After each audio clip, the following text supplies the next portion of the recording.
O mês de outubro chegou ao fim e com isso chega a nossa retrospectiva do que de melhor aconteceu no mundo geek nos últimos 30 dias.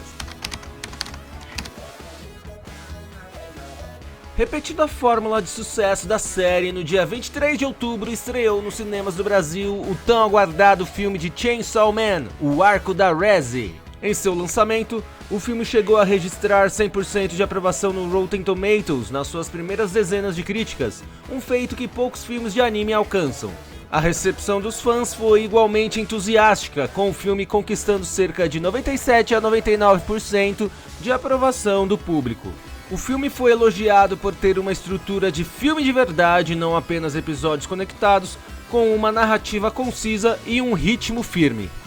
A animação do estúdio MAPPA e a direção foram aclamadas como sendo de primeira linha, um espetáculo cinematográfico que elevou o padrão para a animação moderna. Muitos apontaram a forma como o filme equilibra a ação visceral com a emoção genuína da história de amor agridoce de Denji e Rezi.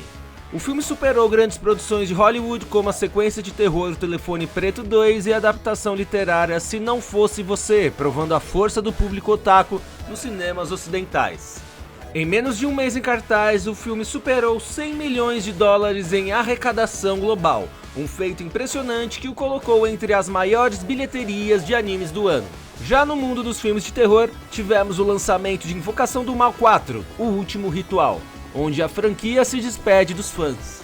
O filme fechou com uma aprovação de cerca de 56 a 62% no Rotten Tomatoes, tornando-se o filme principal de Invocação do Mal com a pior nota. Os dois primeiros filmes tiveram notas acima de 80%. A audiência foi mais receptiva, dando uma pontuação de cerca de 75 a 79% de aprovação, refletindo que os fãs da saga ficaram, em grande parte, satisfeitos com o encerramento. Os críticos elogiaram consistentemente a química e o carisma dos protagonistas Patrick Wilson e Vera Farmiga, que continuam sendo o coração da franquia. A principal reclamação foi a repetição da fórmula, o uso excessivo de jumpscares previsíveis e a falta de inovação na trama. Muitos acharam que o roteiro e a direção não foram dignos de uma conclusão épica para a saga. Para os amantes de games, tivemos mais uma edição da Brasil Game Show. Agora sendo realizado no Distrito AMB e não mais no Expo Center Norte, as edições terão espaço relativamente maior. Porém, na prática, muitos visitantes e críticos relataram que a BGS 2025 pareceu menor, mais apertada e desorganizada. As áreas de circulação estavam constantemente lotadas.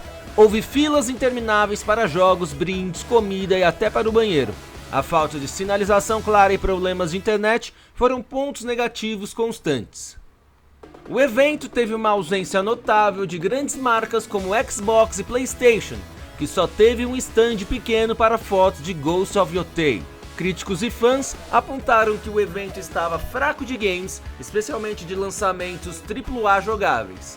Muitos stands se concentraram mais em ativações e brindes do que em estações de jogos. O evento parecia ter se transformado mais em uma exposição genérica com tema de jogos ou um shopping do que uma feira de games propriamente dita.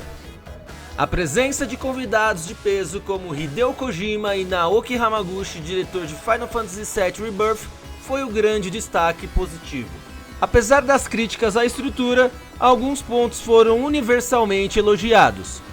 O stand da Nintendo com foco no Switch 2 e o de Path of Exile 2 foram elogiados por terem boas estruturas e brindes de qualidade. O espírito da Brasil Game Show se manteve vivo. Para muitos, o evento ainda é o ponto de encontro anual para reencontrar amigos, criadores de conteúdo e cosplayers, fazendo com que, apesar dos problemas, a experiência vale a pena. Em suma, a BGS 2025 foi um evento com um público leal e um line-up de estrelas de cinema, mas com estrutura de evento pequeno e muita desorganização. No dia 2 de outubro tivemos o lançamento exclusivo do PlayStation 5 Ghost of Yotei, a sequência de Ghost of Tsushima. Segundo a crítica, é um jogo que beira o perfeito em execução técnica, mas peca por falta de ousadia ou inovação. O jogo possui gráficos incríveis, combate aprimorado, mundo aberto denso e uso impecável do DualSense, e é elogiado por ser um título que faz justiça ao hardware do PS5. A maior crítica é que ele é uma sequência óbvia e segura. Ele refina e expande a fórmula do Ghost of Tsushima, mas não traz grandes novidades que o destaquem ou tornem um candidato inquestionável a jogo do ano. O enredo, que foca na nova protagonista Atsu e seu caminho de vingança, é considerado previsível e, em alguns momentos, arrastado, não tendo o mesmo impacto emocional da jornada de Jin Sakai no primeiro jogo. Em resumo, Ghost of Yotei é um excelente jogo com notas altíssimas, mas que parece ter sido penalizado por ser bom demais no que já era conhecido, em vez de arriscar no que é novo. Já no dia 16 de outubro, foi lançado o novo Pokémon Legends ZA. O jogo é aclamado por levar adiante as ideias de Legends Arceus, o novo sistema de combate em tempo real no estilo anime e os elementos de construção e vivência urbana focado em Lumiose são vistos como o futuro mais interessante da franquia. O principal ponto de crítica e curiosidade é o visual terrivelmente inconsistente. Algumas análises apontam que em pleno 2025 os gráficos são antiquados e preguiçosos, citando que sacadas e janelas são apenas texturas planas pintadas nos prédios em vez de modelos 3D. A culpa é frequentemente atribuída a Game Freak por otimizar demais ou programar mal para o hardware. O jogo alcançou uma média de notas positiva, acima de 80 no Metacritic, tornando-se um dos mais bem avaliados da franquia na era Nintendo Switch. O que muitos lamentam é que um jogo com o nome Pokémon e seus recursos financeiros tenha que se contentar com um 80, o que é visto como avaliações boas demais para o que realmente é, dada a baixa qualidade técnica. Pokémon Legends EA prova que a série Legends é a casa das ideias mais criativas da Game Freak, mas infelizmente é prejudicado por problemas técnicos crônicos e falta de polimento visual, perpetuando a frustração dos fãs com os gráficos.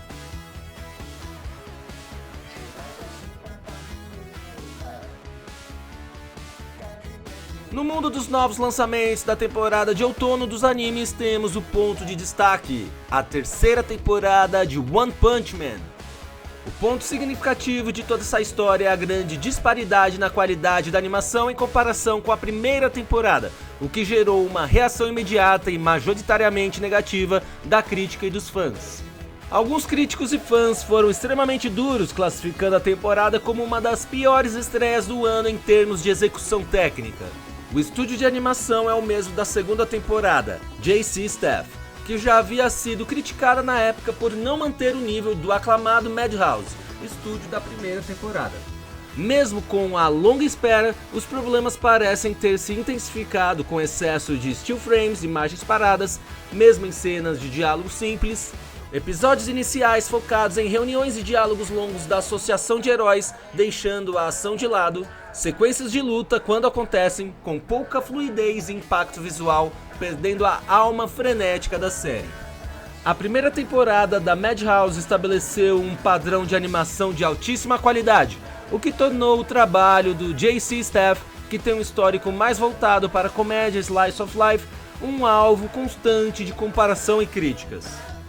A mídia especializada apontou que, apesar dos 6 anos de espera, a produção da terceira temporada só teria começado para valer meses antes da estreia.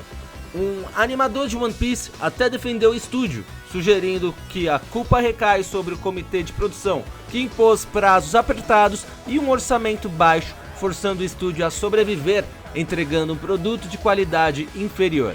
O diretor da terceira temporada, Shinpei Nagai, chegou a desativar suas contas nas redes sociais após ser alvo de assédio e ataques constantes dos fãs, insatisfeitos com a qualidade visual. Para resumir, uma das franquias mais populares do mundo falhou em manter o nível visual esperado, gerando uma crise de produção e uma onda de desapontamento.